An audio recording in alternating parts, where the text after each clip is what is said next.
It's WG bringing you SNB, and I've heard and seen a lot of questions in regards to how to make best use of the top 10 units in the game. So we're going to take this video to go through the top 10, and I'll be giving you all the tips, all the knowledge, and all, for example, the potential skill ups you want to skill up on these units in this video. You can go by the timestamps on this video right here if you want to jump to a specific unit, or you can just watch it through fully to be fully informed about the top 10. So the way we gotta do this, or the way we want to do this, is because it's a bit more artistically pleasing, is we're going to be playing it in the Atoll Devourer. That's just because that's the latest campaign stage I've actually have unlocked, and you can then see the characters. So currently we own 5 of the top 10, which is Limine, our only ancestor, and then Lamia, Acapella, Van Helsing, and Starry Aiona.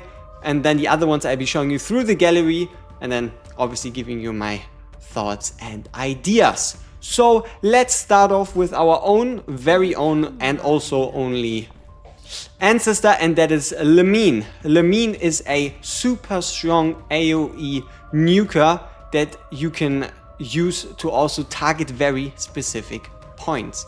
So let's learn about her kit. The most important part at the beginning of a battle is where you position your Limine. Your Limine has this gateway to hell special, which is signified with this red orb. You want to use this red orb and place it on enemy squishies or targets you intend to eliminate early into the fight. So prime targets are mages that cast these AoE attacks, or for example healers before they can actually heal the enemy team. So those are prime targets to be marked, and then with that mark, this one lasts for 20 seconds. So what you want to do is make use of that mark and hit them with the ultimate. That is pretty much the best combo, though depending on which kind of heroes you use, it might be difficult for you. Like the perfect combo would be hitting her ultimate and activating a Blood Moon with it, though her ultimate costs 6, which means you will have to either use very cheap ultimates leading up to her, or you use her on, like for example, spot number 2, like you for example start with an Acapella and then use a Limine ult. So what you want to do is use this ultimate within the first 20 seconds of the battle, because what it says is if blood servants are hit, the damage increases by 20% if it's 2, or by 50% when 4 are hit, and the cost of the next cast is reduced by 2, so you'll be able to cast it for 4 rather than 6. Normally, if you hit a target, they become blood servants for 20 seconds, but because of the start of the battle, you'll already have some be these blood servants. Lastly, you have the Bloody Thorn basic attack to do 115% magic damage, and then you have the Veracity talent, where Limine gains 30% lifesteal from damage dealt to blood servants, so the first 20 seconds and the targets after her ultimate, and when a blood servant dies, Limine gains a stack of Blood Frenzy. That is why you want to combo Gateway to Hell and Crimson Baptism early, because Blood Frenzy is the only other source outside of Acapella to artificially increase your blood soul recovery, meaning you can use more ultimates. This stacks up to 1000 blood soul recovery increase, as well as 50% increased magic damage. So it is essential for you to try and get these blood frenzy stacks up to make the most of a Limine. Units to pair, there are no specific units you need to pair her with, but what you want to do is try to create a team that has, for example, a cheap rotation when it comes to the full moon. So for example, a Starry Aiona's ultimate would only be 3, and then the only thing we need a mid moon is, for example, a Acapella. So you could go with a 3-cost ultimate, 3-cost ultimate, and then a 6-cost ultimate, which is possible within the first 20 seconds thanks to the blood soul recovery from Acapella. So that's what you want to do. That's the core of a team. Outside of that, you can pretty much use her anywhere, and you also mostly want to use her to get rid of any dangerous targets, like for example mages or warriors or anything, or even charging units, anything that's dangerous and transforms into a threat on the battlefield. Now that we know how Limine works, which skills are actually worth upgrading. Limine, considering she's an ancestor, is someone you can pretty much invest into every single ability, but the most important would be for example, investing into the ultimate, because the ultimate multiplier does increase and you can get massive damage bonuses right here.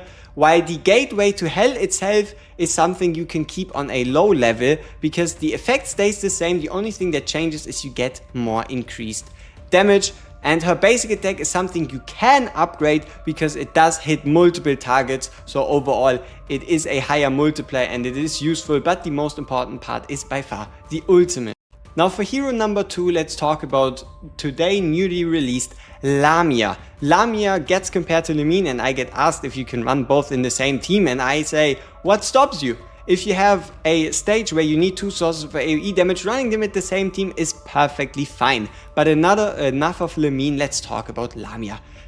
The most important part with Lamia is you gotta make sure you have a team that either has a cheap rotation to a Blood Moon, so the same with a Lamia, with her ultimate only with a Limine, her ultimate only costing 4, or you just try to use Blood Moon overall as much as possible, because you want to increase the uptime of this 25% lifesteal bonus as much as possible, so she can help you with survivability as well as also on the offensive end. Her basic attack bounces between 4 enemies hit, so it's also a multi-hitter, which means it is a ability that you can consider upgrading, though it's not as important. And Scarlet Vessel Dance especially means that after a basic attack deals damage 8 times, which means every second basic attack, because it jumps 4 times, you summon a Insatiable Blood Servant and they deal 150% attack and magic damage to the target with a guaranteed crit hit before disappearing. A maximum of 8 can be active, while the ultimate bounces between the targets, hitting up to 8 enemies. So if there's 8 enemies on the field, everybody's getting hit once, and each hit deals X amount of damage. If repeated targets are hit, the damage is reduced. Here, if you hit a new unit, Lamia summons an Insatiable Blood Servant, so you can summon up to 8 with the ultimate. And that also determines the skill order. First, you want to upgrade the Scarlet Vessel Dance, because it doesn't only trigger after basic attacks, it also triggers 8 times guaranteed upon you using your ultimate. The basic attack you can wait a bit on, because for example you see we have it on level 4 and it's only 103%. The basic attack is not as much of a priority, but if you don't have anything to focus on, you can definitely upgrade it. But most important is the special. And after that it's the ultimate, because it's going to make sure that everybody gets more damage after the bounces are over.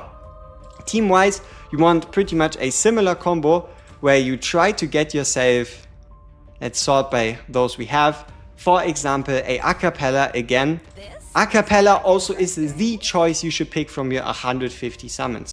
So for team building, you want to look for, again, a half moon on the cheaper side, like for example around 3 or 4. And then for a new moon, that is also preferably on the cheaper side, so nothing like a Bella with 5, but something closer to, for example, a Friedrich with just a 3, so that you can get the most out of the blood attacks. Outside of that, you can use her anywhere you need AoE. You can attack with her the most important targets, and this is how you make use of Lamia. You can fit her again in pretty much every single team. Now it's time for the most important, or even arguably the strongest unit in the entire game, which has to be Acapella. Acapella, as of this moment, outside of Limine's buff, is the only unit to increase your blood soul recovery, which means if her ultimate is active, you get more blood souls, allowing you to fire off more ultimate, allowing you to get into the blood moon faster and just cycle like hell.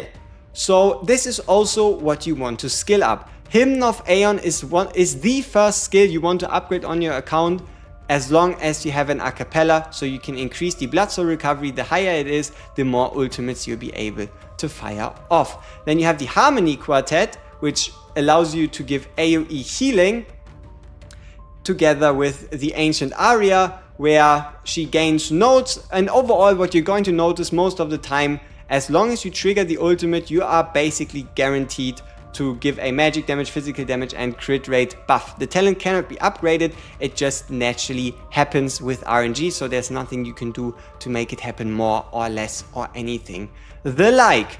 Then for the basic attack, you don't have to upgrade it at all. She's a healer, she's never gonna do damage, so you can save yourself the resources to upgrade it, while the special can be upgraded, especially if you're running her as a single healer. This is your only real source of sustain.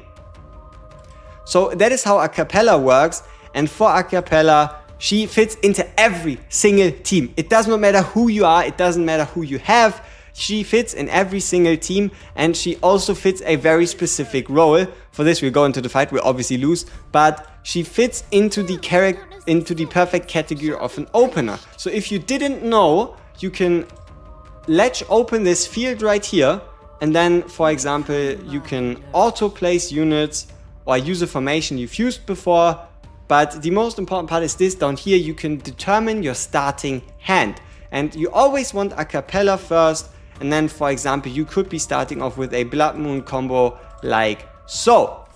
It is really that simple. You go into a fight and it becomes automatic. You start off with Acapella and it's easy. That's how you start off, because the earlier you use it, the more you can make use of the rage regen. So it becomes automatic. There's only one scenario where you don't want to start off with an Acapella, and that is if you either need the utility to move over the map to evade a big attack early on, or if you need to really get rid of some annoying units, like for example healers, mages, anything that casts, anything that does huge amounts of damage. If you need to get rid of them rather than start with an Acapella, it is better to use the, for example, ultimate of a Lamia to get rid of them, or of a Limine, or anything AoE or even stun focused like a Bella to make sure the problem is eliminated. Outside of that, there is nothing much more to say about her. She is a perfect fit in every single team. Next up, we have a duo that together is actually quite disgusting. So let's put Acapella on here. So if you remember, Acapella gives max HP healing, and now we have Starry Aiona. What she does is she improves her own shield. So for the first time she shields someone, better said, the second time she shields someone, the shield becomes 25% stronger, and they recover HP for 50% attack every second until the shield breaks. So what you want to do with her is get her to shield early, get her to use her ult early, because her second use of her ultimate is way stronger than the first one. Once again, the basic attack you do not need to upgrade, because it's a mage, or better said, it's a healer. They're never gonna do a lot of damage anyway, so you can save yourself the resources here, where with this special, when the battle begins and every 10 seconds after, she applies a shield equal to 11.5% of her max HP to the ally 1 tile in front. Now, there is a very disgusting synergy I want to show you, and that is if you use Friedrich and Starry Aiona together. And that is because Friedrich can naturally give himself a shield every 4 basic attacks, or a massive shield when you use his ultimate. The interesting part is this shield received up buff that you apply to Friedrich also applies to the shields he applies himself. So if you're looking for a really good tank plus healer combo, Friedrich plus Starry Aiona is the perfect solution. If you're looking for a really tanky combo, you already have the 3 units on the field. That is because you get the HP regen from Acapella, and while Acapella's HP regen isn't the craziest, it is AoE wide, and that is where the ode to time comes in. It's her ultimate. Her ultimate allows you to move all your allies to a different location.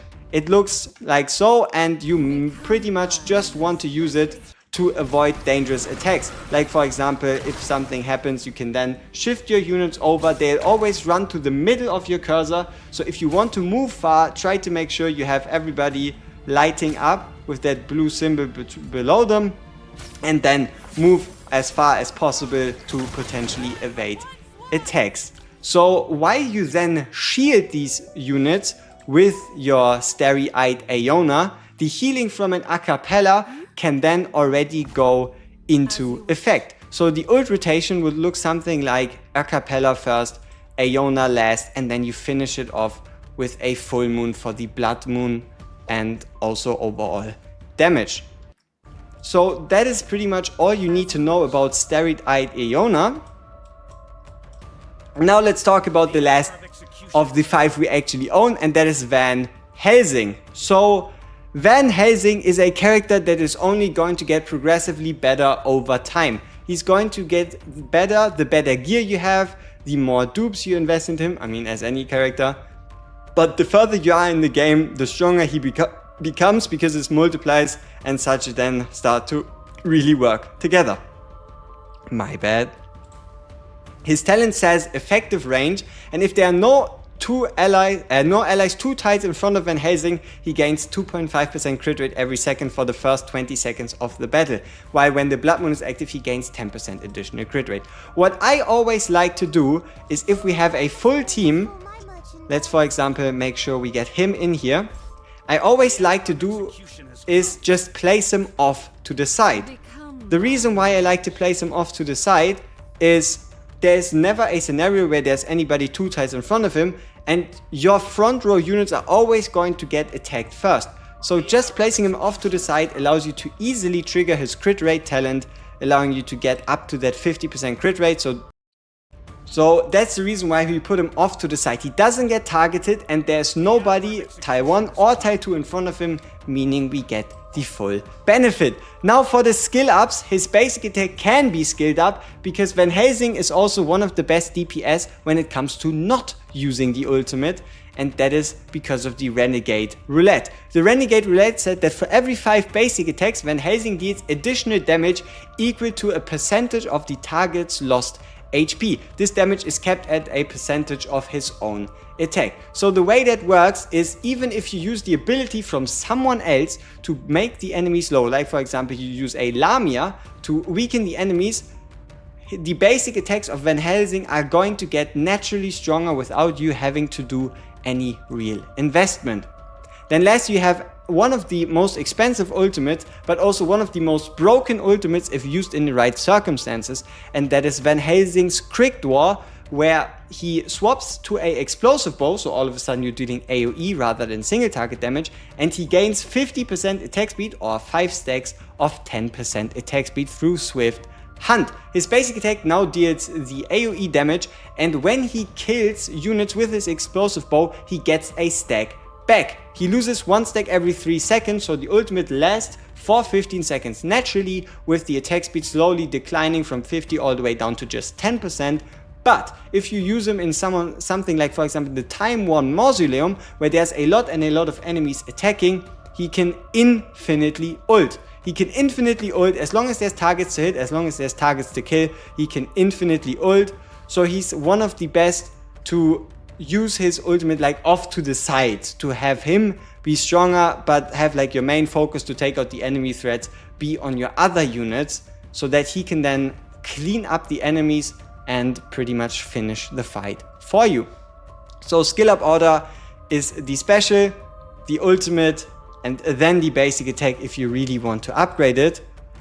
So for team comms, obviously he pairs incredibly well together with an Acapella, and that is because Acapella also has the ability to give a crit rate up increase of, you can't quite see it, but this one is 20% increased crit rate, which works fantastically together with his Lone Justice, where he gains up to 50%, and then during Blood Moon 60. So during a Blood Moon he'll have an 80% crit rate, and during non-Blood Moons he'll have a 70% crit rate after 20 seconds of battle, as long as you run an Acapella together with him.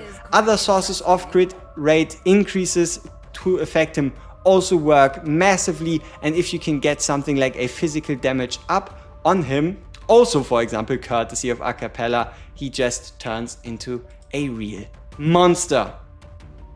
Now let's cater to all of you lucky people out here who've managed to get yourself a ancestor. We're going to be starting it off with Seth. Seth is arguably the very best healer in the entire game, but we're talking specifically healing, and that is because she does incredible when it comes to healing and keeping your team alive.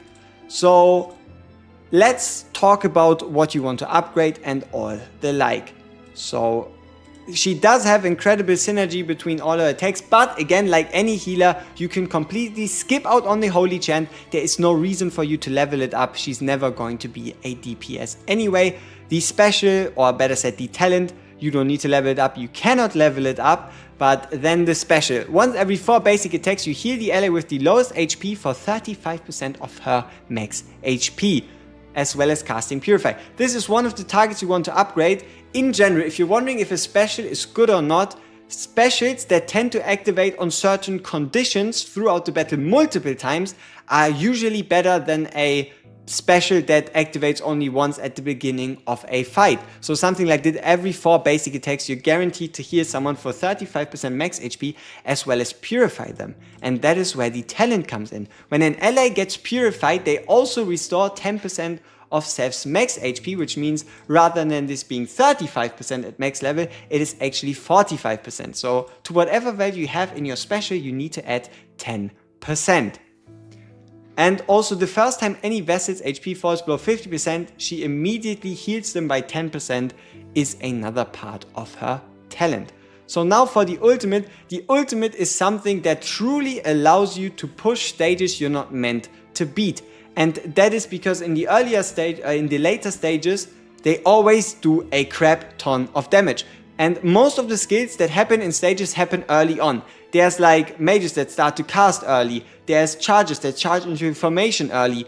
There is so many scenarios and so many things that happen early on, or like rush attacks and such, that you really want to survive that early burst. So something that can be very, very useful on a Seth is to wait out the enemy attacks or wait out a big burst and then just cast her as your first ability to pretty much reset the battlefield to what it was 3 seconds ago, while then also healing them for 50% of her max HP at max level, as well as again purifying them, meaning it is actually 57% rather than 47%, as well as you prioritize getting rid of something like stuns.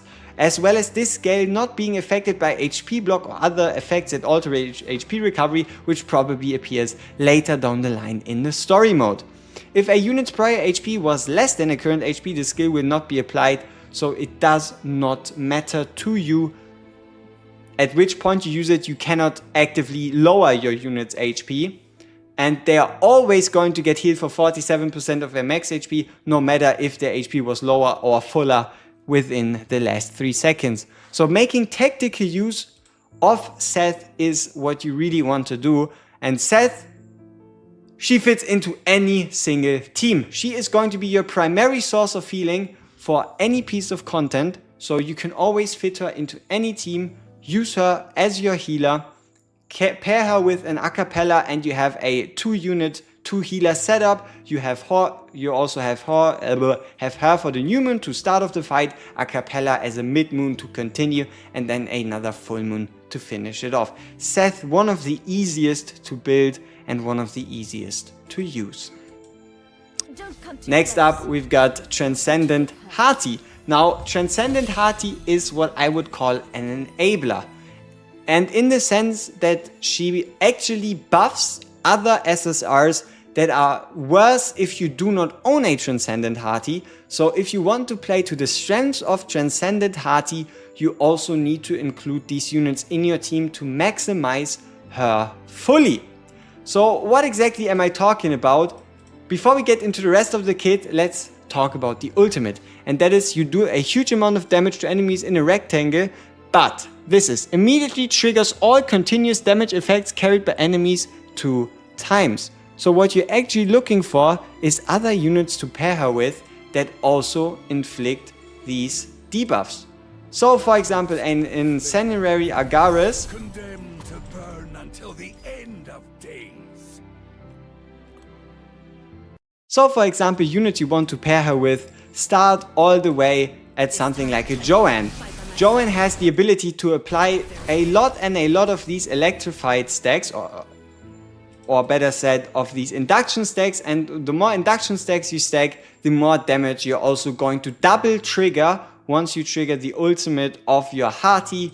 So these induction stacks, as well as her having the ability to inflict them during the basic attack after changing, makes that quite useful. Same is true for Dacia's. Dacia's has the ability to inflict bleed, and that bleed is then also able to be stacked up to 10 times, as well as having the synergy between Dacia's, Joanne and Hati, where Dacia's can heal themselves, they can heal themselves, as long as there is a continuous effect on an enemy as long as you or when you use the attack. Another notable unit is going to be Nicole, who also has the ability to inflict bleed, both with her start rush as well as with her ultimate. So you can also pair up with the Nicole.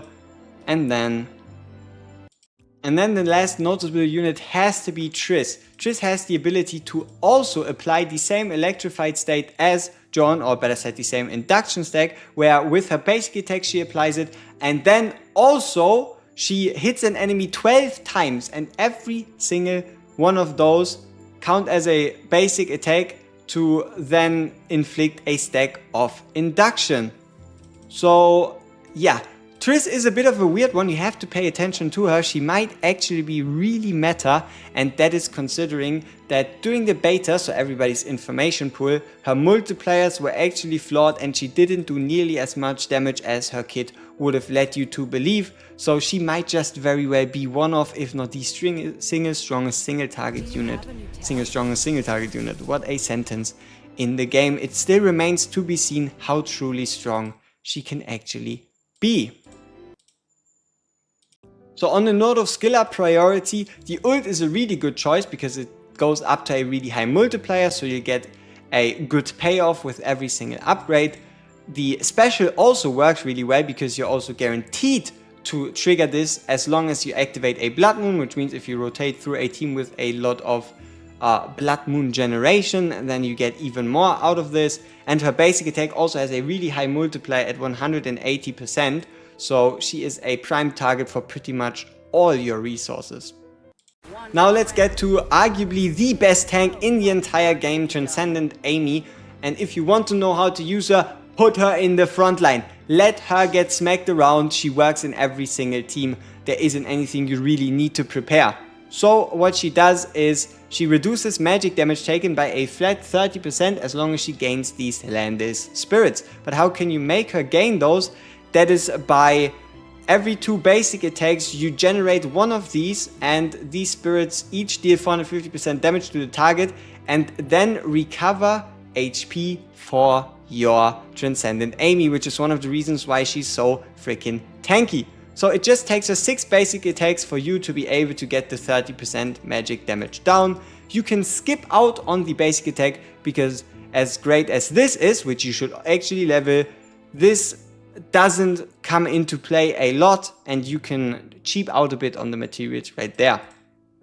Then you've got the ultimate, where nearby Landis spirits are transformed into a Landis phantom, which envelops Amy, who gains all damage taken down 30%, not just magic damage reduction. And then you do a wave that stuns and pushes back all enemies. After that you do another source of damage and also start resetting the targets, which means that the targets will then, so let's say they are hitting your backline, you can then use this ability to make sure they again focus on your tank, which can be quite useful.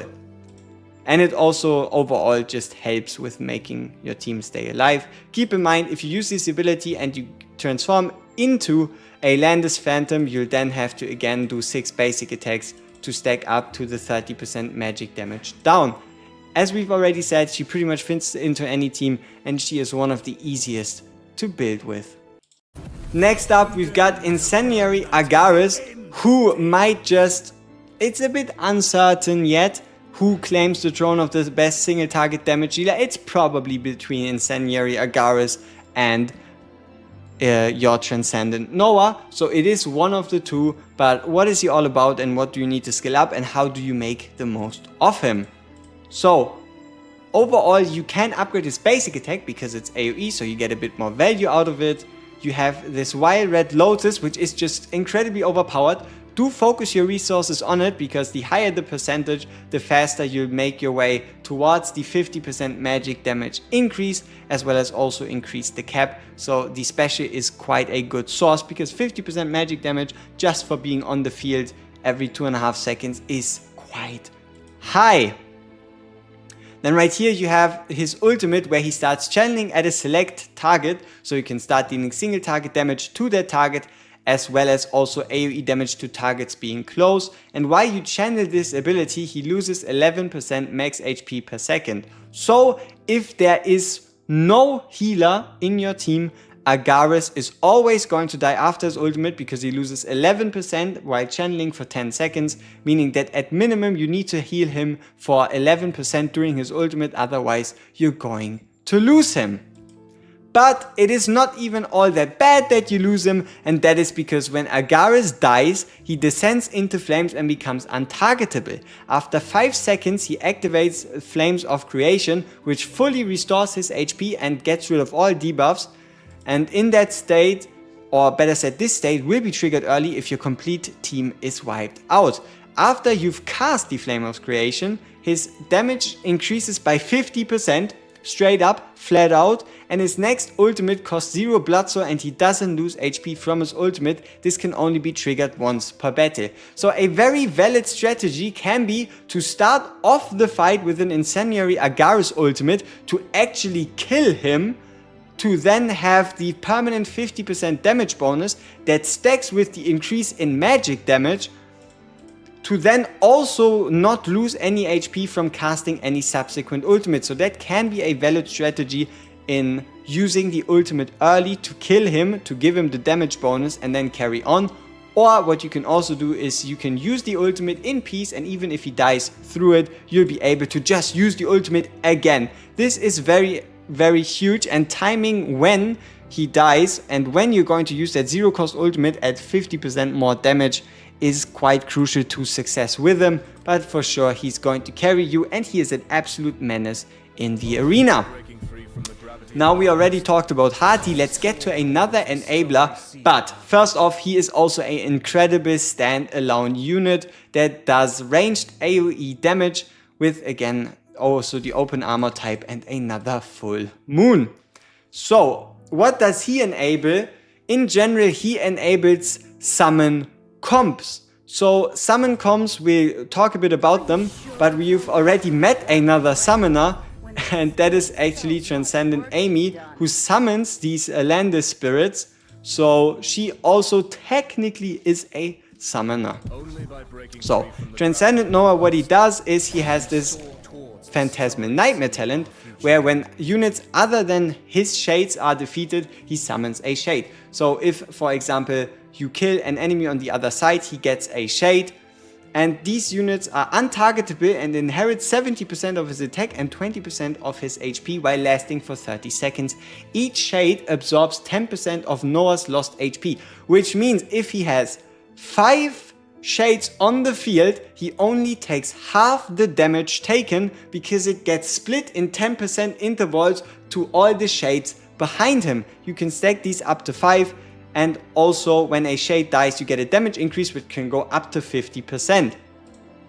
Furthermore, every 2 basic attacks you're guaranteed to get yourself a shade, so it doesn't even need to be enemies dying. And with the basic attack you do 210% damage, so it is another basic attack you can invest into just based on the multiplier. Now with the ultimate it all comes together, and that is you deal physical damage to enemies in a cone while absorbing all shades behind you, creating 4 wormholes plus 2 for each shade, so to a maximum of 14 that all deal the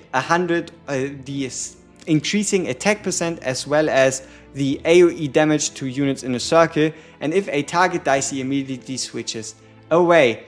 So it doesn't quite seem like a lot, but overall you're dealing incredible damage with these wormholes. You have a 50% damage reduction active as long as you have a shades active, and that combines incredibly well with other summoners. So let me show you a couple units that synergize so well with him, it might almost be illegal. First off, you have Bella. Bella, you're going to be able to get yourself from the New Moon quest line, and the crazy part is running Bella with Noah together is a killer combo, and that is because every 2 seconds allied summons gain healing equal to 5% of Bella's max HP. So she heals every summon, not just her own, but she also heals Noah's shades. If she heals Noah's shades, that means Noah can take more damage. And we already know he only takes 50% of damage because he gets split on each other. So you have a dedicated healer plus damage reduction increaser for Noah just with this Soulborn Covenant, while then also obviously summoning the puppets herself and having the ultimate to just summon in a big tank that aggroes enemies as well as also stuns. This ability is really, really useful to take care of, for example, mages or groups of enemies you really want to stop from casting. And then Bella you can further combine with the Piera, because what Piera does is after casting her ultimate, all of a sudden you apply a 50% attack speed increase to all allied summons, which works incredibly well together with Noah, but isn't as important if you don't have a Noah, because Noah summons are most likely the most damaging out of them all. Then also right here, after every 2 basic attacks you summon another summon, the Spirit Bone Tower, and this Spirit Bone Tower again gets healed from a Bella. So Bella naturally heals every single summon, including the Spirit Bone Tower. This Spirit Bone Tower also, when 2 are present, turns into a beam, and then you increase the damage, and when 3 are present, all of a sudden this attack can bounce, and you can then use the ultimate for incredibly focused single target damage by making all Spirit Bone Towers attack the same target. You then also have, for example, a rare summon you could use, which would be Clive Jr., who has the ability to summon werewolves every 12 seconds. But let's see if there's another summoner we need to talk about. So this has been it, every single bit of information besides a dedicated guide and showcase I could think of to give you in one video, and I hope you're now able to more effectively make use of your top tier units, and may you find success in your further battles. Peace!